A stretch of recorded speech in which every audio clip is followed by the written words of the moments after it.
final recommendation on altering the 50-year-old ban on gays serving openly. Gay rights leaders say the don't ask, don't tell recommendation is no different from the status quo. Skip Lozier reports from the nation's capital. Lift the ban now! Gays, lesbians, and their supporters make a final appeal to President Clinton to keep his promise. We ask that the president do the fair and just thing and to stop discrimination once and for all. The demonstrators say the Pentagon's don't ask, don't tell recommendation doesn't advance their cause 1 inch because gays and lesbians will still be drummed out of the military if they come out of the closet. There is no human dignity in a provision that denies people the right to be who they are, to acknowledge who they are. And you will conduct yourselves accordingly, you understand that? The Pentagon reportedly based its recommendation on the contention that homosexual conduct on or off base is incompatible with military service, even though it apparently states that gay people have served honorably in the past and will do so in the future. Donald Gwynn, soldier, patriot, gay America. The advertising campaign hasn't opened many, if any, ears in Congress, where many feel that even don't ask, don't tell goes too far. Military, you know, is not a social structure per se. It's a 24-hour job. There's no room for individual behavior. And there are other problems, too. The Baltimore Sun newspaper reports that Attorney General Janet Reno believes it will be difficult to successfully defend a court challenge to a don't ask, don't tell policy. The White House says Mr. Clinton is under no obligation to accept the Pentagon's recommendation and could change it. But that is still the president's objective, that status alone should not disqualify people from serving. The president says it won't take long at all for him to reach a final decision. But if he goes further than the Pentagon recommends, the president will be facing another bloody battle with Congress. In Washington, I'm Skip Lozier for NewsView. While the president's announcement may take until the end of next week, it won't delay this weekend's annual air show at the Whidbey Island Naval Air Station. Crystal King spotlights the pride of Whidbey's jet fleet. Some of aviation's heavy hitters will be flying into the Whidbey Island Naval Air Base this weekend, including the F-14 Tomcat, the F-15 Eagle, and the infamous Stealth Fighter. But the annual air show also gives spectators a chance to cheer for the home team. It's important for the community to know what we do and how important we are to the Navy. It's also a great opportunity for flight crews to show off Whidbey's very own A-6 Intruder and EA-6B Prowler. Both carrier-based planes proved their worth during the Persian Gulf War. The Prowler jams enemy electronic signals, while the unique Intruder focuses on destroying targets day or night. Normally we train to fly low at night in inclement weather and drop our bombs on whatever target people have picked for us. And we try to use night and bad weather as our sanctuary so that the enemy can't see us. But soon spectators will see less and less of the Intruder overhead. Colleen says the A-6 is being phased out. Some of the squadrons here at Whidbey Island have already been decommissioned, a couple in the last few years, and there'll be probably 1 or 2 more in the next 3 or 4 years. After that, we'll try and maintain some order of, 5 to 6 squadrons up here at Whidbey. According to Colleen, there isn't a replacement aircraft yet, but this weekend pilots and crew aren't worrying about the future. We're going to be demonstrating 3 different attack maneuvers, a straight and level lay-down type attack, a pop-up attack, what we call a pop-up attack, and then a high-loft attack. And they're all weapons delivery profiles that we train to every day and that have been used and proven in combat. Except they'll be going 600 miles per hour. Most of the FAA rules are waived within the airport traffic area, so we get to fly fast and a lot lower than we normally did, and it's a pretty good time. Which is just what a young boy from Vashon Island wanted when he joined the Navy. The kids climb up on the airplanes and they say, oh, hey, I want to do this, and that's what I did, so, and here I am, so. For NewsView, I'm Crystal King. The gates to the Sea and Sky Fest and Air Show at the Whidbey Island Naval Air Station open this Saturday and Sunday at 8 a.m. Admission is free. Well, more bad news for the Midwest. The National Weather Service says more rain is on the way.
weapons system, which acts as the eyes of the aircrew at night or in bad weather. The onboard radar can see targets up to 150 miles away and guide the aircraft through mountainous terrain in total darkness.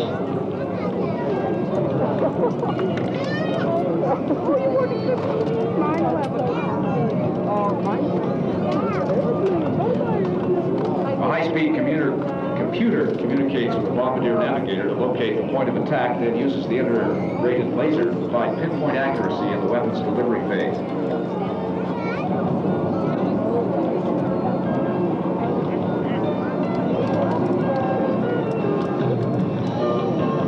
One method of delivery is the pop-up attack, used when operating in a low-altitude environment to locate a potential target. It combines the surprise of low-altitude, high-speed attack with the accuracy of a dive bomb delivery.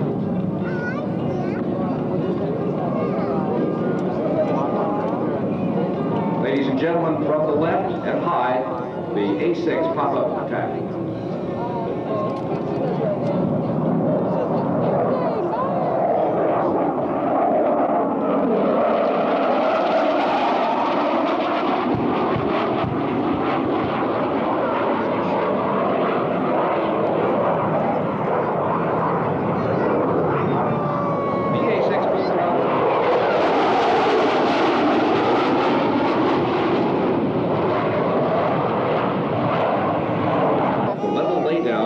Delivery demonstration.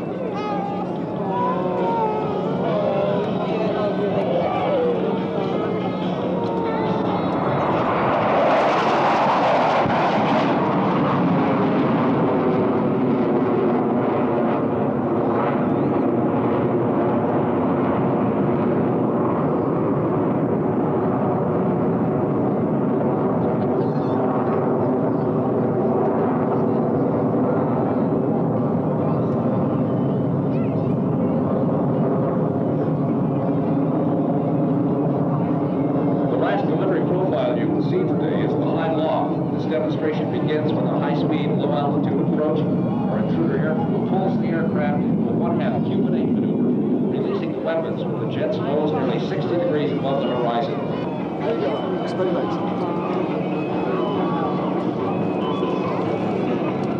From the left, ladies and gentlemen, the high loft demonstration.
Our aircraft will lastly demonstrate the landing procedures used aboard our aircraft carriers at sea.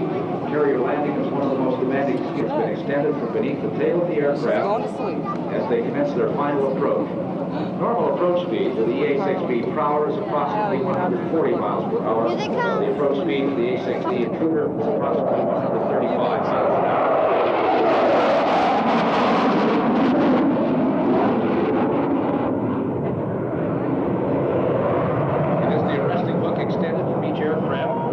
One of 4 cables stretched across the carrier's deck to bring the jets to a complete stop in just 350 feet.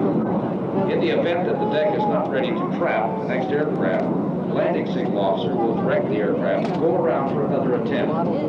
This will be demonstrated here on the carrier approach. Hey Al, is the Prowler first or is A6 first? Prowler is first. Okay. Are they loud?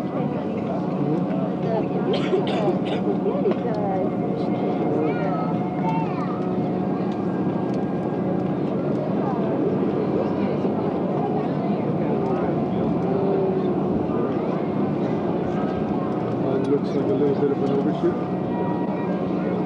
Looks about average. Now from the left, ladies and gentlemen, the A6E and EA6B carrier approach.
Warfare Squadron 129 is the Navy's only fleet readiness squadron.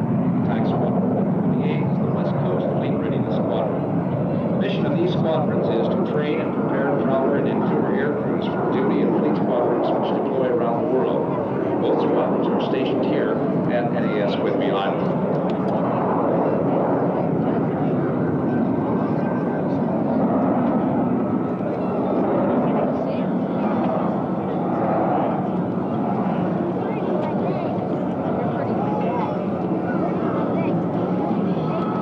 Demonstration aircraft prepare for their final landing toward today's air show. The officers and enlisted personnel asked me to tell you they are proud to be part of naval aviation and the Whidbey Island community. And on behalf of commanding officers Commander Perkins and Commander Toms, we hope you've enjoyed the participation in the community air show, the A6E and EA6B, Intruder and Prowler.